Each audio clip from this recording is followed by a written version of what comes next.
तो देखिए देखिए भक्तों, अब हम बहुत भयंकर वन से निकल रहे हैं और आपको लेकर चल रहे हैं एक परम संत के आश्रम पर। और हम कोशिश करेंगे आपको कि आज उन परम संत के दर्शन कराएं। ऐसे संतों के दर्शन करना कठिन होता है, क्योंकि जो तपस्या करते हैं ऐसे तपस्वी संत बिरले ही होते हैं जो वनों में तपस्या करें। क्योंकि ये संत महाराज के बारे में हमने सुना है कि बहुत लंबे समय से कठोर तपस्या में लगे हुए हैं। तो उन्हीं के आश्रम को खोजते हुए हम आपको ले चल रहे हैं एक महान संत के दर्शन करने के लिए। और ये भोजन के स्थान पर काम करती है महाराज जी के लिए। जैसे हम भोजन करते हैं ऐसे ही महाराज जी वायु का भोजन करते हैं। यूट्यूब चैनल ब्रज के धाम पर आप सभी भक्तों का, दर्शकों का और श्रोताओं का एक बार फिर से स्वागत और हार्दिक अभिनंदन है। श्रोताओं, आज मैं आपको एक ऐसे महान संत के दर्शनार्थ लेकर के आया हूँ। उन संत के बारे में हमने सुना है कि वो केवल वायु का आहार करते हैं और घास की रोटी खाते हैं। जलपान किया उन्होंने काफी समय तक और बहुत समय तक उन्होंने फलों का आहार किया। और हम ऐसे संत की खोज करते करते आखिरकार इन दुर्गम और भयंकर वनों और पहाड़ियों में आ पहुंचे हैं। आप देख रहे हैं श्रोताओं, दर्शकों, देखिए इधर ये कितने भयंकर पहाड़ हैं। कितनी, देखिए वहां ऊपर देखिए आप, आपको दिखाई दे रहा होगा हिरण। और इधर बहुत से जंगली पशु हैं। देखो, मैं वो वीडियो जूम करके दिखाइए थोड़ा सा। ऊपर है हिरण चल रहा है उधर, देखिए आप। और इधर इस क्षेत्र में बहुत से जंगली जानवर रहते हैं। यहाँ जंगली जानवरों का खतरा यहाँ चौबीसों घंटे बना रहता है। और इसी क्षेत्र में हम उन संत महाराज को खोजते खोजते काफी मशक्कत के बाद आ पहुंचे हैं। और उन्हें खोजने के लिए हम आगे चल रहे हैं, धीरे धीरे बढ़ते हैं। हमने उनके बारे में सुना है कि वो केवल एक वृक्ष के नीचे ही आराधना करते हैं। उनकी ना यहाँ कोई कुटिया है, ना कोई आश्रम है। और उनके बारे में हमने ये सुना है कि वो केवल एक वृक्ष के नीचे बैठे हुए रहते हैं। और यहाँ देखिए आप, कितने भयंकर रास्तों से निकलते हुए हम चल रहे हैं। बड़ी भयंकर, देखिए काफी गहरी गहरी खाइयां हैं। और इन खाइयों में से निकलते हुए हम चल रहे हैं उन संत महाराज के पास। ऐसे संत जो वास्तविकता में तपस्या करते हैं, वो तो केवल इसी तरीके के भयंकर जंगलों में ही मिल सकते हैं। इस क्षेत्र में आप देखिए, और मैं नीचे चल रहा हूँ और चलता हूँ आगे थोड़ा संत महाराज के दर्शन करने के लिए। महाराज जी, तो दर्शकों, फाइनली हम आपको उस स्थान पर ले आए हैं जिसकी आपको बहुत समय से प्रतीक्षा करा रहे थे हम। और इन वनों में खोजते हुए उन संत के दर्शन करने के लिए आपको ला रहे थे। तो हम उन्हीं के पास आ गए हैं। और जैसा हमने आपको बताया था कि वो एक वृक्ष के नीचे बैठ के साधना करते हैं, और हम उन्हीं के पास आ गए हैं।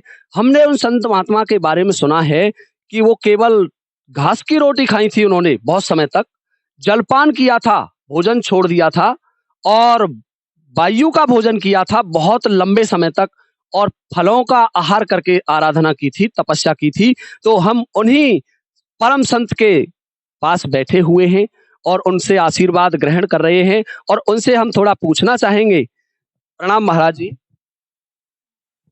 बाबा, हम आपसे ये जानना चाहते हैं कि आपने यहाँ घास की रोटी खाई और तपस्या की। घास की रोटी खाई और तपस्या की, भजन कियो। बाबा, आपको क्या घास की रोटी खाने के बाद भूख नहीं लगती? भूख ना लगे, झिक जाए, आहार बन जाए सबको। अच्छा, आहार बन जाता था। तो बाबा, घास की रोटी खाने के बाद आप खाते कैसे, बनाते कैसे थे उन रोटियों को? घास तोड़ के और पीस के, नहनी जैसे भांगे पीसे, जब रोटी बनाई। अच्छा बाबा, और उन रोटियों को आप खाते थे? हाँ, बन रोटी अन्न खाते, केवल घास की रोटी और कुछ नहीं? और कुछ नहीं। पानी, पानी और घास की रोटी। देखिए बाबा, घास की रोटी खाते थे और जलपान करते थे। महाराज जी, हमने आपके बारे में और भी सुना है कि आपने घास की रोटी खाना भी छोड़ दिया था और केवल पानी पिया था। पानी पी करके ही आपने तपस्या की थी। हाँ, पानी पी कर करी। तो बाबा, बिना भोजन के आप केवल पानी से रहे? पानी से। बाबा बहुत बड़ी उपलब्धि है आपकी, बहुत कठिन तपस्या है। ये तो बहुत कहना चाहूँगा इस संसार में बहुत कम बिरले ही संत ऐसे मिलते हैं। बाबा हमने आपके बारे में और भी सुना है कि आपने केवल वायु का आहार किया था। वायु का आहार किया था। बाबा आप किस तरीके से वायु खाते थे? हम बता रहे हैं।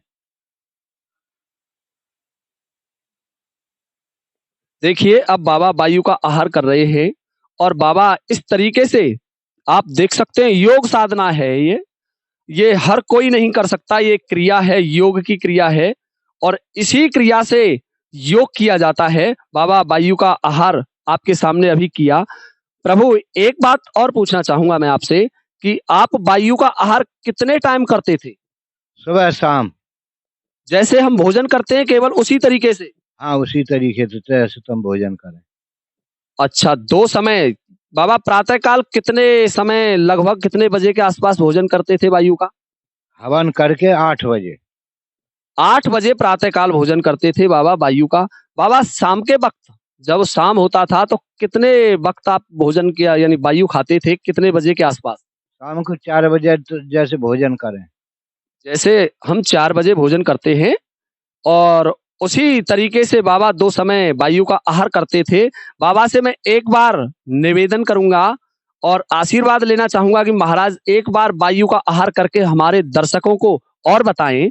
तो बाबा एक बार आपसे मेरा निवेदन है कि आप वायु आहार करके बताएँ। देखिए महाराज जी वायु का आहार कर रहे हैं। ये एक यौगिक क्रिया है, योग से संपन्न क्रिया है। बड़ी साधना के बाद प्राप्त होती है। महाराज जी वायु ग्रहण कर रहे हैं और ये भोजन के स्थान पर काम करती है महाराज जी के लिए। जैसे हम भोजन करते हैं ऐसे ही महाराज जी वायु का भोजन करते हैं। इसी वायु का भोजन करके बहुत लंबे समय तक महाराज जी ने तपस्या की और अब महाराज जी ने आपको बताया कि इस तरीके से वायु ग्रहण की जाती है, वायु का भोजन किया जाता है। महाराज जी हमने आपके बारे में और भी सुना है कि वायु के बाद आपने बहुत लंबे समय तक फलों का आहार किया था। फलों का आहार किया। बाबा कितने समय तक फलों का आहार किया था आपने? 40 साल। 30 से 40 वर्ष तक। महाराज जी ने बताया कि 30 से 40 वर्ष तक बाबा ने केवल फल का आहार किया था। बाबा आपने अन्न ग्रहण नहीं किया उस समय बिल्कुल? अन्न नहीं किया। केवल फल ही फल खाते थे। फल ही फल खाते। महाराज जी ये तो बहुत कठिन तपस्या हो गई। आपने काफ़ी समय तक घास की रोटी खाई। उसके बाद आपने केवल घास की रोटी खाना भी छोड़ दिया, जलपान किया और उसके बाद आपने वायु का आहार किया और फिर उसके बाद केवल फल और वो भी 30 से 40 वर्ष तक, बहुत लंबी अवधि तक। महाराज जी ये सब आपको कहना चाहूँगा मैं ये पूछना तो नहीं चाहिए कि आपको इतनी शक्ति और ये जो कहना चाहूँगा प्रक्रिया थी तपस्या की, ये कहाँ से प्राप्त हुई? गुरु कृपा से। देखिए महाराज जी ने बताया कि गुरु का स्थान कितना ऊँचा होता है और गुरु के बारे में तो कहा गया है कि गुरु गोविंद दोनों खड़े, काके लागू पाएँ, बलिहारी गुरु आपने गोविंद दियो बताए। तो महाराज ने गुरु के आशीर्वाद से कितनी बड़ी उच्च कोटि की साधना इस कलयुग में की है। तो बाबा आप अब वर्तमान की बात करते हैं, अब क्या आप भोजन करते हैं या फल आहार करते हैं? अभी कर थोड़ा-थोड़ा फल भी करता हूँ, अन्न भी करता हूँ। अच्छा महाराज जी, अब तो आपको कोई अन्न ग्रहण करते समय जैसे आपने फलों का आहार किया था, तो क्या कोई परेशानी हुई? अन्न अन्न के में परेशानी आ गई। बाबा क्या परेशानी आई आपको? जयपुर दिखायो मैंने। देखिए दर्शकों, महाराज जी ने जब फलों को छोड़ करके 30 साल तक फलों का आहार किया और उसके बाद जब अन्न ग्रहण किया उन्होंने, तो वो बीमार पड़ गई और फिर उन्होंने जयपुर तक दिखाया और तब जाकर के उनका स्वास्थ्य सही हुआ। तो प्रभु अब आप फल और अन्न दोनों ग्रहण करते हैं? दोनों ग्रहण करें अभी। महाराज जी यहाँ इस वृक्ष के नीचे आप साधना करते हैं तो कहना चाहूँगा बहुत अच्छा स्थान है ये और यहाँ इस भयानक जंगल में जहाँ मुझे ऐसा भी लगता है कि जंगली जानवर भी हों, तो यहाँ कुछ जंगली जानवर हैं बाबा? जानवर हैं। कौन-कौन से जानवर हैं बाबा? रोज हैं, हिरन हैं, जरख हैं और जानवर भाग गए। बाबा जरख कैसे होते हैं? आपके यहाँ आश्रम तक आ जाते हैं? जरख ऐसे होते हैं कि पशु है तो न्यों ना छोड़े, हाड़ हाड़ चबा जाए। इतना भयंकर होता है बाबा जरख? भयंकर हो तो हाड़ हाड़ चबा जाए। तो बाबा आपसे यहाँ आप रहते हैं इस सघन वन में, तो आपसे कुछ नहीं कहा उन्होंने? हमसे कुछ ना कहो। देखिए दर्शकों, तपस्या का कितना बड़ा फल होता है, कितना बड़ा परिणाम होता है कि यहाँ जरख रहते हैं। ये हिंसक पशुओं से घिरा हुआ क्षेत्र है और फिर भी यहाँ महाराज तपस्यारत हैं और महाराज के आसपास आपको जंगली जानवर डोलते हुए मिल जाएंगे। रात्रि के समय तो अधिकांशतः मिल ही जाते हैं, फिर भी बाबा से कुछ नहीं कहते। ये सब तपस्या का फल है। तो बाबा आप यहाँ बहुत लंबे समय से तपस्या कर रहे हैं, तो आपके पास कुछ श्रद्धालु भी आते होंगे? भगत भी आम है, बहुत आम है। बाबा यहाँ ये पहाड़ी क्षेत्र है, तो यहाँ का जो मन है तपस्या का, मैं थोड़ा सा ये पूछना चाहूंगा, बहुत अच्छा लगता होगा इस रमणीक स्थान पर? बहुत अच्छा। तो बाबा आप यही तपस्या करते रहते हैं? यही करते रहते हैं। काफी लंबे समय से आप यहाँ आराधना करते चले आ रहे हैं? मांग भी हम किसी के जाए ना है, यही बिहारी जी भेजे, गुरु कृपा से यही सब सौदा है।